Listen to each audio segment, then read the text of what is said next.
I never record 2 times the same anyway, so who knows what the fuck will come out of my mouth now. Just got it out of the way. Yeah, no, it's all good. Like I said, it's all what you what you prefer, mate. It's easy for mine. All good, Gil? Yep. Cool. Great. Greetings, everybody. Phil DeBella here from the Coffee Commune, and it's been there and done that. Welcome to the show. Today, I've got a special guest, Joshua King, who has previously worked for me many years ago. He's been in this industry over 15, 20 years now. He's the author of a book called The Hospitality Survival Guide, How to Survive and Thrive in the Hospitality Industry. He's done consulting, and as we say, he's been there and done that, and that's why I've asked him to join me on the show. Joshua, welcome. Thanks for having me, Phil. And you don't mind if I call you Josh, of course? That's fine. It's a bit like me. I say to people I've been called worse than just Phil. So, but look, as we know, the landscape, we've covered in these shows, the landscape. We kicked off the show with, obviously, our Small Business Commissioner talking about what's going on. Tell me, what's the current landscape today in the cafe industry from your experience? Look, we've got over 3,000 or so members in the group at the moment, and the biggest thing that we're seeing, probably 60 to 70% of posts, are around numbers. Mm-hmm. When we look at post-COVID, it's really shifted from a lot around recruitment and training and legal elements and government-based things to numbers. So we're seeing a lot more discussions around costs, around wages, especially around superannuation in today's climate, margins, spend per head, and FPOS. Yeah, isn't it interesting? And just so the audience knows, Joshua started an amazing group on social media, on Facebook, Australian Café Network, I believe it is. Australian Café Owners Network. There you go, Australian Café Owners Network. You can have a look at it. There's over 3,200, 3,400 people on that, and it's very active. And Josh takes it very seriously. He obviously scrutinises things and he monitors it, and it's really professionally run. And I'm on there myself, checking what people are asking and trying to help where I can. But isn't it interesting that it's a lot of the shift now is around numbers? As you say. Tell me, what's been the major changes in line with that? What have you seen has been the major change in the cafe industry of late?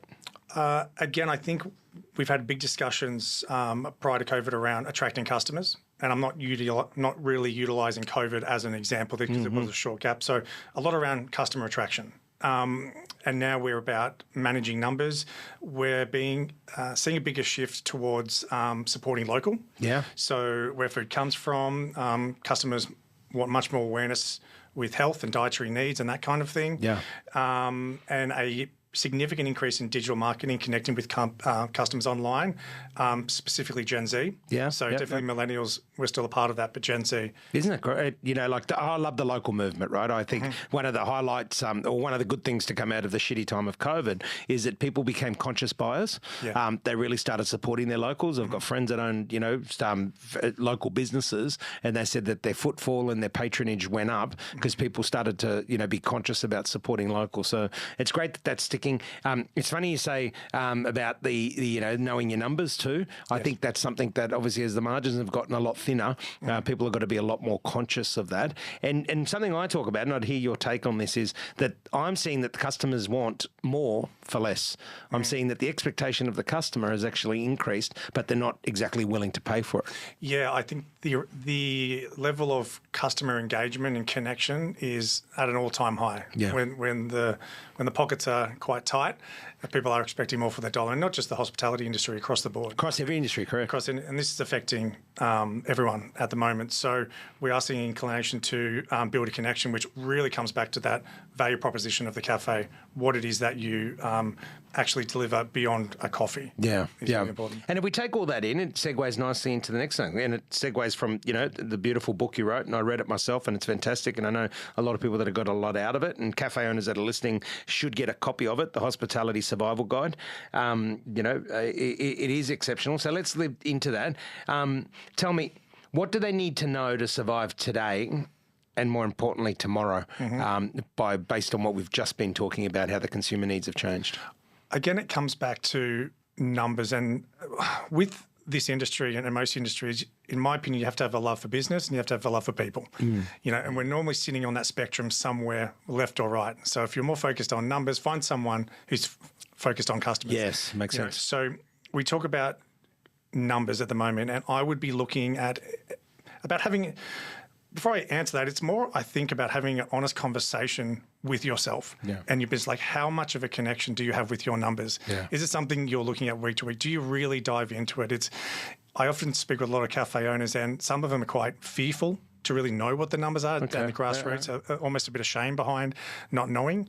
And I think knowing those grassroots, knowing what the margins are with the ink. So for example, how much money are you making for your products? And if there's a product increase, are you putting that into the margins? Are you constantly looking at that? Because it's all good and well to keep your prices the same, but if costs are going up, your margins are going down. Correct. Really being active. I think a big one is labour costs. So really looking at your calendar for the week and really making sure that your staff are utilising the best way. We have a lot of owners that focus on making things in-house, because it keeps costs down and everything. But if you've got 2 people working full-time making cakes and sweets, is that really more cost-effective than just buying in a gourmet kind of thing? That's important. I think also looking at what your bestseller items are in the cafe, really making sure that they're heroing a really good margin, that you can go with that. And I think above all, it really comes down to what your customers want. Which is very location specific. I think we've got to put our sort of ego aside and go, okay, this is what I'd like to deliver, but is that what people actually want? Correct. Is this something that will sell well? And making sure that you focus on that. And I think that's really important. I've seen a lot of venues that deliver a very basic item, a very basic lunch menu, and they've got queues out the door. And to anyone else, they might look at that and go, oh, it's pretty average food. It doesn't matter. There's queues out the door. Correct. What you've done, you've delivered the right product to the right person. So really evaluating your product delivery. Yeah, some really good takeaways there, especially around number one, which I've been talking about for 20 years in business. Know your numbers, because you don't know what you don't know. And if you don't know your numbers, then you don't know how to work around it. And I mean, years ago when your margins were a lot bigger, you'd had a lot more play. Now you don't. So you've got to know your numbers. And the big one there, which how I've always operated, is from the outside in, which is all around, you got to serve stuff that somebody wants to buy. Doesn't matter how great it is. I've seen a lot of fine dining chefs go broke because they want to serve ego on a plate versus what somebody's prepared to pay for. So that's another real key one. That is, if you just took those 2 things, because one of your biggest expense in your business is labour, right? And people need to understand that from a percentage. It used to be 30% ideally, but now it's in the 40s, right? And it's relentless. And it's not because anyone wants to be paying anybody less. It's because it's all relative to what the customer wants to pay for a product, which you see all the time. It comes up on your chat all the time. Should I put my prices up? Should I not put my prices up? Yeah, surcharges on the weekend. Correct. And I said to someone, which I put up answered one of the questions. I said, Sydney's been doing it for 30 years, charging 10% more on a Sunday. So the listeners need to really understand what Josh has said around knowing your numbers, and also obviously your rostering and your people, and don't think that if you're making all your cakes, it's cheaper, because labour is the biggest component. So you need to really work that in. So there's some good advice there. Tell me, what sort of resources are available that you've seen? Because our last Tech Expo, we explored some really cool stuff. So what sort of resources are you seeing that are available to people to help them survive? So to help them know their numbers, to help them with their marketing, especially to millennials and using the social platforms. So what tools are out there? Well, I think a gentleman, Ivan Burrell. Yes, I'm going to have Ivan on the show. So So I've worked with him for a number of years, and with his product, I believe it's called Peso. Peso, yes. Peso, profitability software. Yes. Those types of things I think are really important. I mean, we can talk about accountants, we can talk about those types of things. However, I think having some sort of a coach or a mentor on board is really important, starting with the numbers. So some profitability software, really looking at people who provide a bit of an umbrella approach, who can help with the FPOS ideas, who can work into the market. A good friend of mine, his name Peter Giannakis from Adelaide, he runs a business called The Hospitality Coach. So he works with startups and people who are well established and does a lot of work with them. So those types of things I think are really important to have in your corner. Have someone from a financial point of view, have someone from a business coaching point of view. Accountants are great, financial advisors are great, but do they know this industry? And making sure they're not just looking at the revision mirror, because like I say, accountants are all about where they are now going backwards. You want to be looking at the numbers and planning strategically forward. Yeah, there are cafes that are doing very well out there, and it's a system that can be duplicated. And of course jump onto the Australian Café Owners Network and stuff like that, because there's lots of nuggets of gold. Obviously the coffee commune's there to help, and there is a lot in Queensland Small Business Business Commissioner talked about. There's mentoring available, and psychological coaching and all this sort of stuff available as well. So you can get that from, the Coffee Commune website. You can also grab it from previous episodes when in the synopsis section. There's always those tools and tricks there. Yeah, I agree. I listened to that first episode, and the amount of resources the government is throwing at this is really remarkable. Yeah. Like, there is a lot of support there. And it's good, isn't it? I mean, it's good. It's a good thing. And we've got to praise government when they do the right thing, and, of course, hold them accountable, as I do, when they're not. But that's something that they're doing really, really well. And it's great that they've, I'm a big advocate of appointing people that know their stuff. And the Queensland government did a great job appointing, Dominic Lamb, because she's a class act, and she's out there and she's active and she's getting stuff done. Big advocate for small business owners. I think it's important to know when to ask for help. I think asking the right questions are important. Obviously, you've got resources, the cafe, there are a lot of free resources out there. Asking the right question in the right environment is really important. I mean, you can talk about, should I increase my margins? What's the bigger question? What's really going on behind the veil? And not feeling shame. You said that before, Ron. You got to remember that. That's why you need a good tribe around you. You need a good environment. Whether it's a mentor, whether it's a group, whether it's a networking group, you need a tribe around you, because often when you're asking a question, there's many others that are thinking the same thing. They just might not have the braveness to ask it, and they should, because this is not a time to be hiding in shame. This is a time where I say you got to get on your bike and pedal. This is unprecedented times for a lot of people. I was in a forum not long ago, and nobody in the room had been in business past the last 10 years. Now, I've been in business 22 years, so I've seen these cycles before, but no one in that room of 20 people had been in business, owned a cafe or restaurant for longer than 10 years, so they haven't seen the cycle. So ask the questions, ask for help, ask what you need to, and get the right people around you, right? Absolutely. I mean, your resources with the Coffee Community, there are free resources there. The Australian Café Owners Network, it's free to join. You just got to be in the industry. And from that, ask the right questions, and then those additional resources. You've got the Accelerator program, you've got other resources I can offer.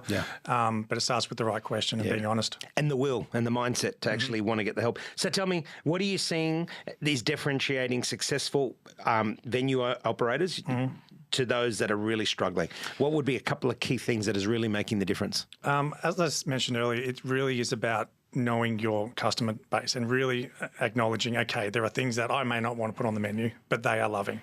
I think that's really important. So really understand what it is that they want. As I spoke about earlier, knowing your customers, your numbers. The main thing here is normally there's a lot of small tweaks that a business can make to really start to making money. And it's not about reinventing the wheel. It's really building a culture around connection and growth within the company. So once you get serious around the numbers, that gives you a pretty clear indication of where you're at. From that, we want to look at the customers and make sure that, okay, even though that these aren't maybe items that are selling very well, what can we do to shift it? How can we build a culture with our team around growth? How do we get everyone on board?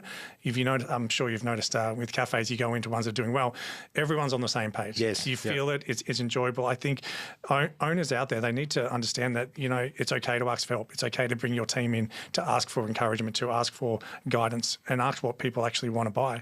People are buying coffees, people are buying food. That's never going to change. Correct. So really coming to grassroots. And management is a big one that I'm finding, is how to manage things, because, we all know, right, this is not a time for high profits, right? The margins have been slashed out, but doesn't mean it's got to be a time where your business falls over.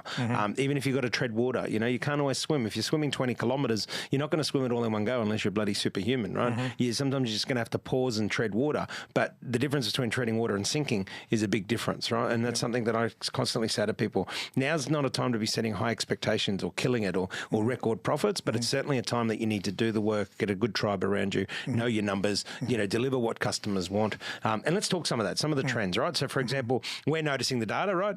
I can tell you we're serving, say, 1,200 customers a week. Average spend this time last year was around $18 to $19. It's down to about $13. Obviously, you're seeing the same. Another trend we're seeing is the bacon and eggs used to be the number one sold product. It's now the ham and cheese croissant. Each person used to average, say, 2.4 coffees per visit. They're down now to about 1.4 coffees. They're having the other one in the office and the home. What are the other trends you're seeing from a big collection of data that you get from your group? Sure. I think as a whole, it comes down to people are being very specific with where they buy and why they buy. So I talk about something, it's called peacocking. And what it is, it's about you delivering on something that has this real standout effect, but not messing around with the basics. So hero something. Love it. You know, so a great example and a business I follow quite extensively is BSKT. On the Gold Coast. Yeah, great business. Great business. Why? Because they know their market. Yeah. They know down there. They're a vegan cafe for listeners out there. I highly recommend to have a look at them. They're a vegan cafe. They cater that Gold Coast market. They know their market. They're health conscious. They love being near the water. They love those options. They're that market, so they get it, and they hero that element really well. Yeah. They do a lot of advertising. They incorporate yoga into their building and all those different aspects, but they haven't done anything that hasn't been done before. Yeah. They've just done it in the right place and the right time. Yeah, I love that, the peacocking, because they do, and I know the business well. Yep. You know, we're actually talking with them about producing their own coffee right now, and they did a trial late last year. So we know them, the owners really well, and they are so passionate about that.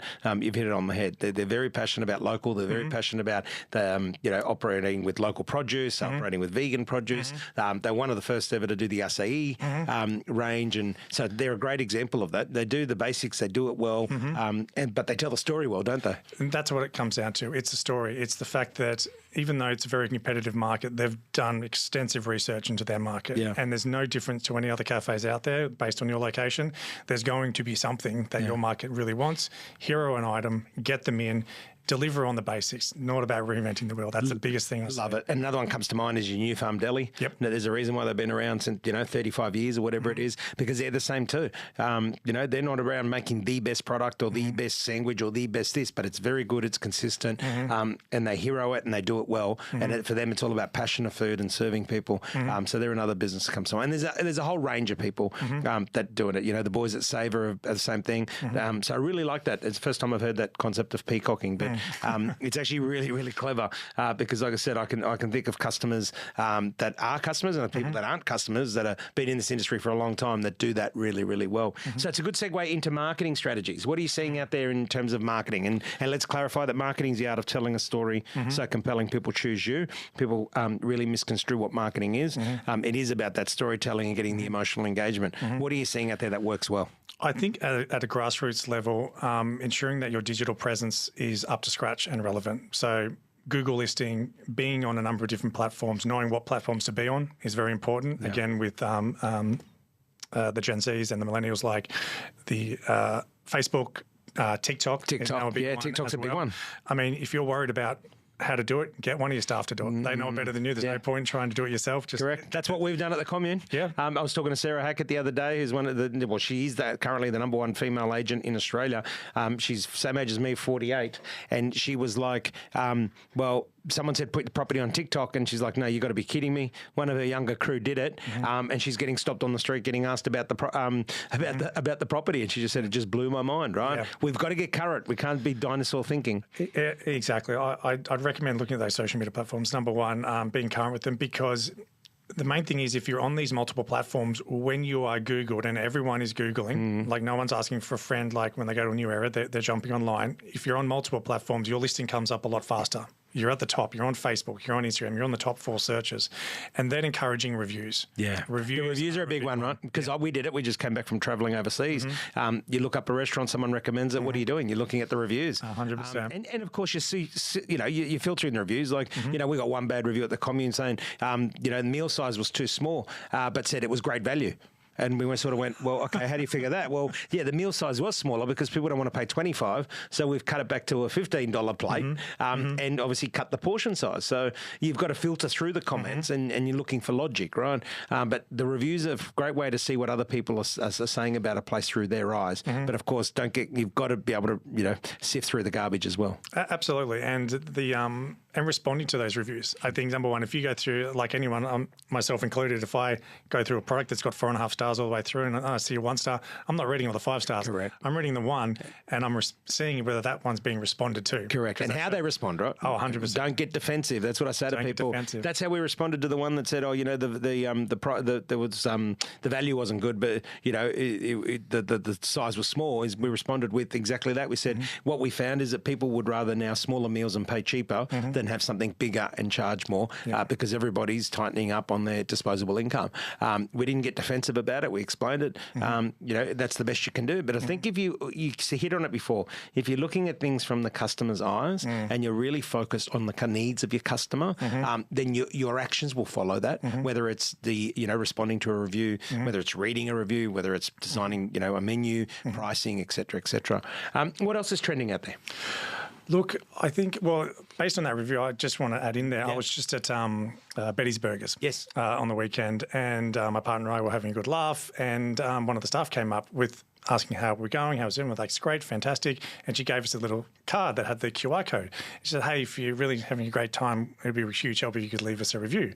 Yeah. And it was just a QR code where you scanned it. Made it easy? Made it very easy, straight to the review file. So I really enjoyed that element for that digital point of view. It was really great. Yeah. In terms of other marketing, look, a lot of it's digital. It's matching the digital experience with the real experience. Yes. That's really important. That's a real key takeaway there, guys, is matching the digital experience with the real experience, or the other way around, matching the real experience. Absolutely. And that's marketing 101. Don't say one thing and deliver another thing, right? The other thing too in-house is make payments easy.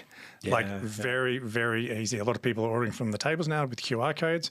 Look, I'm all for it. I think it's a great thing. It does save on wages. It's a great asset to the business, but make sure that system's down paid. Make sure you make payment very easy. The way I kind of see the cafe industry, bars, restaurant moving to a certain degree is with that online ordering, which is really great, and accompanying that with staff who are just like your entertainers. Correct. Essentially, they're coming in. They've got the best job in the world. Yeah. We were at Felons a while back, and it was QR code ordering, and we could set a tab.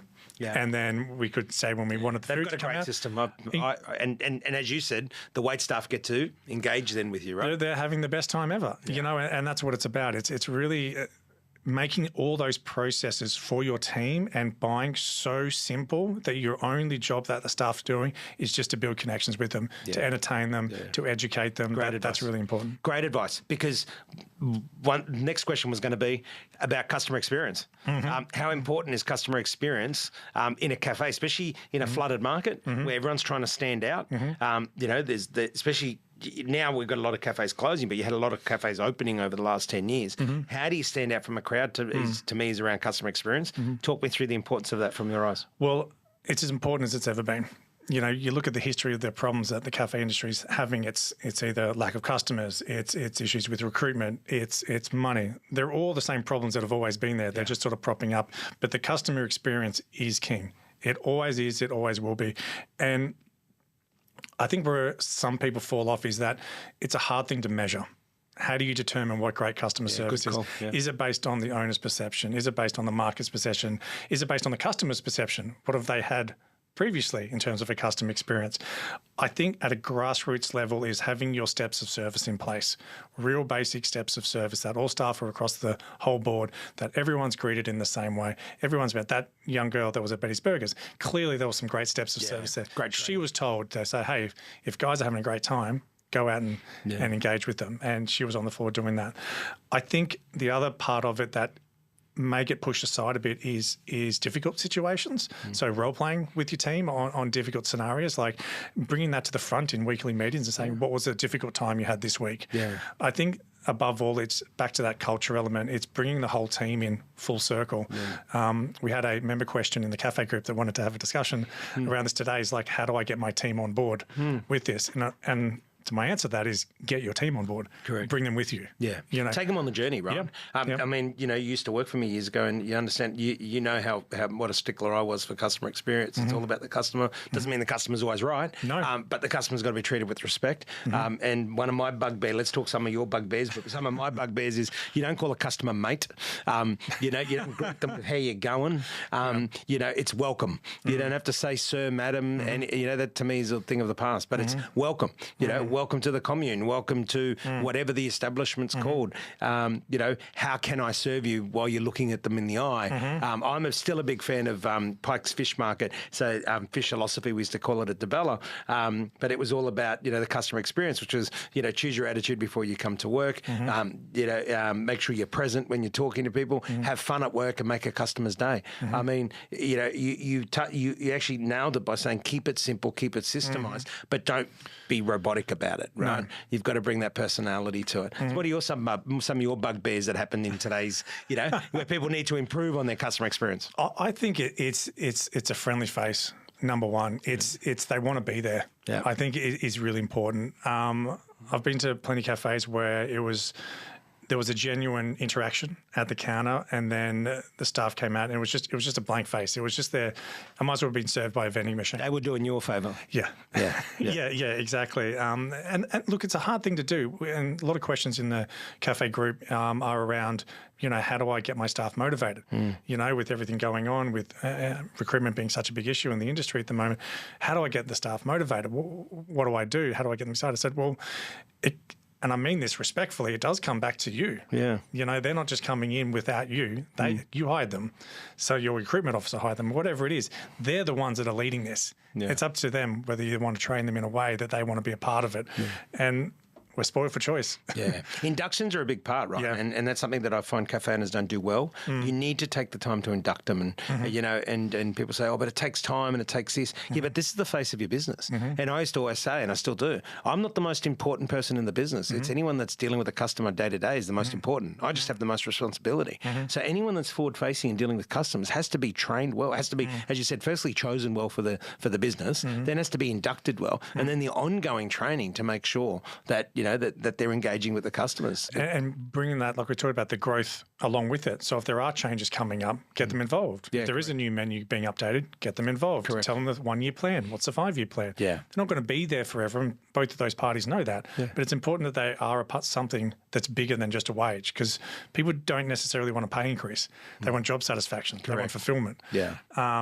And it is tough with this next generation coming through. The industry was shaken dramatically with COVID being so unreliable in terms of employment. Yeah, so that does shake a lot of the feathers for people coming into the industry. So I do feel for owners that it is quite difficult at the moment. But like I said, there are places that are doing well. Yeah. And there are strategies and there are ideas. I cover a number of them in the book around competitions, around bringing people in on social media, a number of different methods that way. The book was published a few years ago. They're still it's relevant. And again, I urge listeners that are saying, okay, well, that's good, but how do I know more about what Josh is saying? How do I explore it more? Well, like I said, two things you can do is jump on that Australian Café Owners Network and grab a copy of the Hospitality Survival Guide. All the details will be in the summary and the shorts of this podcast. But get a hold of those two good resources and explore further what Josh is talking about, because really you've got to do the work. We've got to do the work. We've unpacked some of the issues. We've unpacked some of the tips and tricks and all the rest of it. But it's a changing landscape. And I'm going to finish on this, Josh. To me, I've been in business 22 years. I've been in hospitality since I was 14. So what's that? 34 years now. Geez, I sound old. This is the first time in history of two things. One, every expense has gone up all at once. So whether it's wages, utilities, rents, insurances, everything's gone up all at the same time. On the other side, customers know this because every industry's gone up. It's not just the hospitality industry; it's happened to everybody. So the right customers are prepared to pay more if they're getting delivered more, right? So they're happy to pay more if they're getting more. Not everyone, but most are. So something to be aware of. First time that everything's gone up. So coming back, Josh said, know your numbers, know your customers. But the second thing is, and I'd love your take on this, is this is the first time that I've seen that it is very, very hard to anticipate the expectation and the direction of where customer needs and desires are going. So have a think about that, because I'm throwing you a curly here. This is, to me, in the first time in 34 years of hospitality that you can't anticipate many things from a consumer behaviour to shorten it. And I'll give you an example.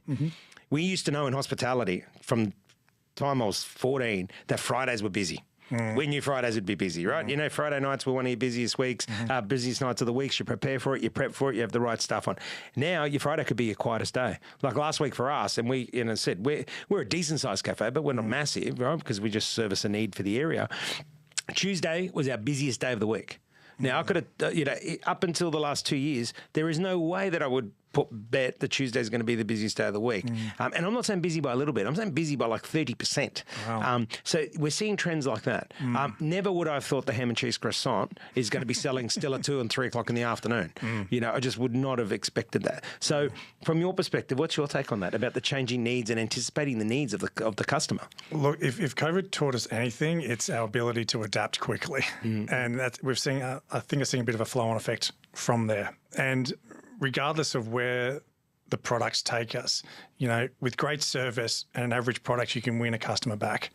With crap service and a great product, you can't get them back. And that's really important for the listeners to understand that. So it still comes back to the human element and the engagement piece. Yeah, and it's doing what you can with what you've got. Yeah.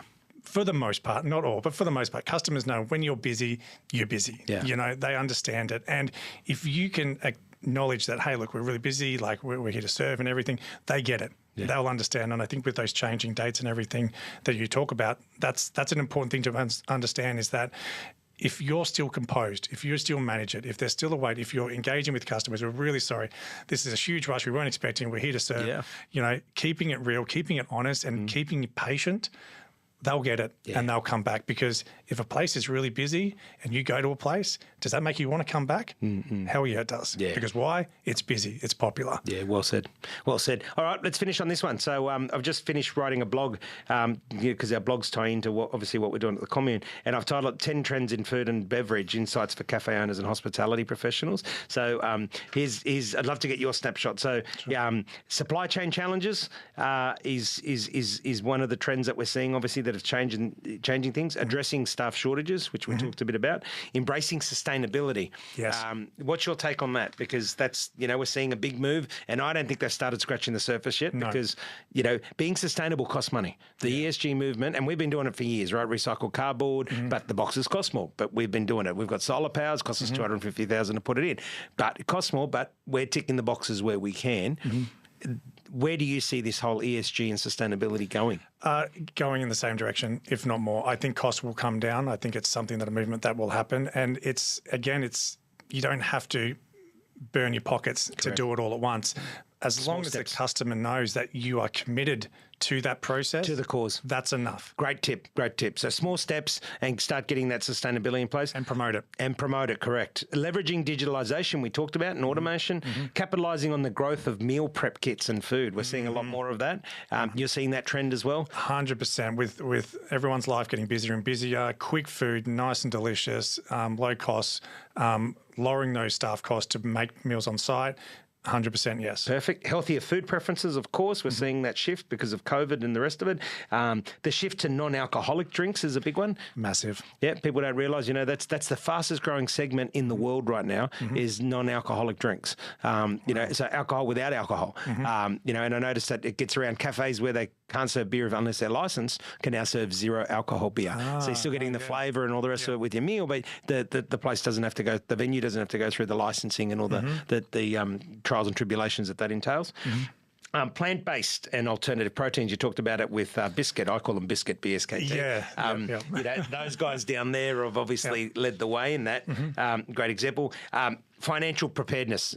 Geez, if they got nothing else from this podcast, it's know your numbers, be prepared. Know them back. Like if you're afraid to do it, get over yourself and find someone who can, because that is everything. Perfect. And a great way to finish trend number 10 that I talk about, and people don't do this well, is storytelling, because the marketplace is cluttered. You've got to tell the story. So if you're doing all the good things, you're doing everything that Josh and I have been talking about, if you're already implementing the stuff that Josh has been speaking about, then you've got to do the next thing and the final thing, which is you've got to tell people. Because if you're not telling them, it's nice having an ESG strategy and a sustainability strategy, but nobody knows what you're doing, right? You've got to tell them. Nobody knows about, you know, if something's coming from a spiritual producer or everything's sourced within 50 kilometres of your venue, you've got to tell the story, correct? Absolutely. So, Josh, closing remarks from you? Oh, look, first of all, just thank you so much for being on. It's our pleasure. Yeah, look, it's something that I know you've been an advocate for your whole life in this industry. It's something that I'm very passionate about. And I think the main takeaway for me is that having that honest discussion with yourself, really just sitting down, going, okay, I'm in a bind. It's okay. What do I need to get out of it? Because I can almost guarantee you can get out of it in a tough bind. Yeah, well said, well said. You know, face it head on, mate. Nothing to add. It's been a pleasure to have you. Again, guys, have a look at the notes. Jump on the network that Josh has built. Get a copy of the Hospitality Survival Guide. It's all tools and resources there to help you. You've been listening to Josh King and Philip DeBella. This has been there and done that, and Josh has certainly been there and done that. Until next time, take care of yourselves, be good to yourselves, be kind to yourselves, and be the best you can be. Well done. Thanks. Some great nuggets.